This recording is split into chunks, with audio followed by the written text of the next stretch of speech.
Bonjour. Les journaux parus ce lundi 14 mai 2018 s'intéressent à plusieurs sujets. Réumi Quotidien, qui se penche principalement sur les libertés publiques, renseigne à sa une que le Sénégal recule encore. Les libertés publiques sont un baromètre intéressant de mesure du degré d'évolution d'une société en termes de bien-être de ses membres. Note ce journal qui indique que dans une société dite démocratique, tout ce qui n'est pas interdit est permis. Alors, dans une société non démocratique, tout ce qui n'est pas interdit est permis. Nous pensons que le Sénégal est un pays où règne la démocratie.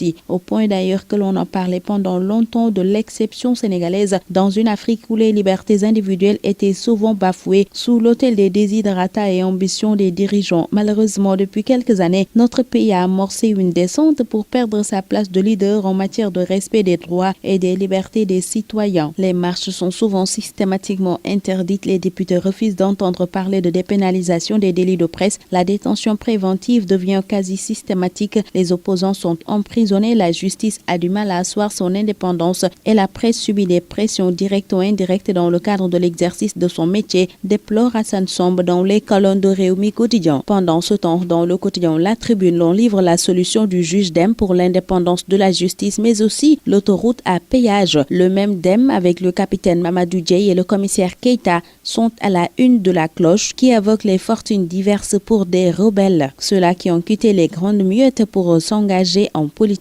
Pourront-ils refaire le Sénégal, s'interroge ce journal. Restons avec le capitaine Mamadou Dieye, considéré comme déserteur de l'armée, puisque l'AS nous apprend qu'il a été remis à la brigade prévôtale et il sera mis à la disposition de son corps, informe ce journal. Le capitaine Mamadou Dieye, toujours en détention, note pour sa part l'Observateur. Et dans le quotidien, le capitaine Dieye juge la procédure normale. Il est détenu à Bargny, signale ce journal. Détenu pour l'assassinat de Fatoumata Mactar Ndiaye, Samba Sow est lui en route vers la perpète. C'est Libération qui nous l'apprend. Ce journal révèle que ce dernier a été renvoyé devant la chambre criminelle par le juge du 10e cabinet. Et les terribles révélations de l'instruction démolissent la thèse du meurtre commandité si on en croit ce quotidien. Si on en croit Hamid Fall, expert fiscal dans l'AS, grâce à Sonko, les députés payent l'impôt maintenant. Source A nous apprend au même moment que l'État est traqué pour un présumé enrichissement d'1,293,150,000 francs CFA autour d'un titre foncier. Nos confrères renseignent que le directeur de l'enregistrement des timbres et des domaines, l'agent judiciaire de l'État, entre autres personnes, sont assignés à comparaître. Et l'État est accusé d'avoir requis l'immatriculation du terrain affecté à Boubacar Conté sans procéder au préalable à la désaffectation de ce droit. Renseigne ce quotidien qui rapporte ce que le conseiller rural de Sangalkam et membre de la commission domaniale a dit devant huissier. Dans Walf Quotidien, Eiffage verbalise Macky selon le titre de ce journal qui fait état d'une controverse autour de l'éclairage du péage. En effet, l'on indique dans ce quotidien que l'éclairage ne dépend que d'une décision de l'État. Eiffage informe aussi qu'il a été intégré dans l'offre initiale, mais le gouvernement n'en a pas voulu.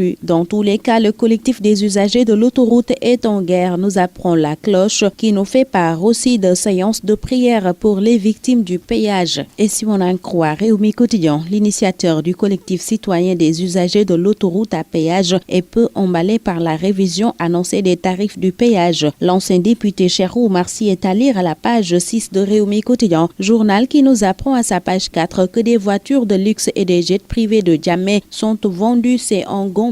La résolution de Dakar relativement aux négociations pour la paix en Libye, c'est le quotidien qui nous en parle. Ce journal fait état d'un accord pour une nouvelle constitution et informe que les pro-Kadhafi demandent l'intervention de Macky pour un arrêt des poursuites contre Saïf al-Islam à la CPI. Mais Dakar Times nous fait part d'un nouvel échec diplomatique de Macky Sall par rapport au sommet interlibyen de Dakar. Ce journal donne les détails à ses pages 6 et 7. Aux pages 4 et 5 de Vox Populi, l'on nous fait part du désarroi qui gagne plusieurs quartiers de Dakar à cause de la pénurie d'eau qui sévit dans la capitale. Parcelles, Patte d'Oie, Cœur d'Amel et Golfe sont sans la moindre goutte. Note ce quotidien qui évoque aussi les bonnes affaires des charretiers et des boutiquiers. Aux mêmes pages de l'Observateur, l'on s'entretient avec le ministre de l'Hydraulique et de l'Assainissement qui soutient que Dakar a besoin de 350 à 375 millions de litres par jour selon la période et le prix de l'eau devrait baisser si on en croit le ministre qui fait remarquer que depuis 2020, 2014, 60 forages ont été réalisés pour Dakar et 7 autres réhabilités. Mansour Faye plonge dans l'eau, titre par conséquent l'Observateur, qui affirme que l'usine de Keur Momar-Sarr est remise en marche hier dans l'après-midi. S'intéressons à la liste des 23 en direction du Mondial 2018. Stade se demande si Santi Souaré et Armand seront zappés. Record présente à sa une un salaire pharaonique.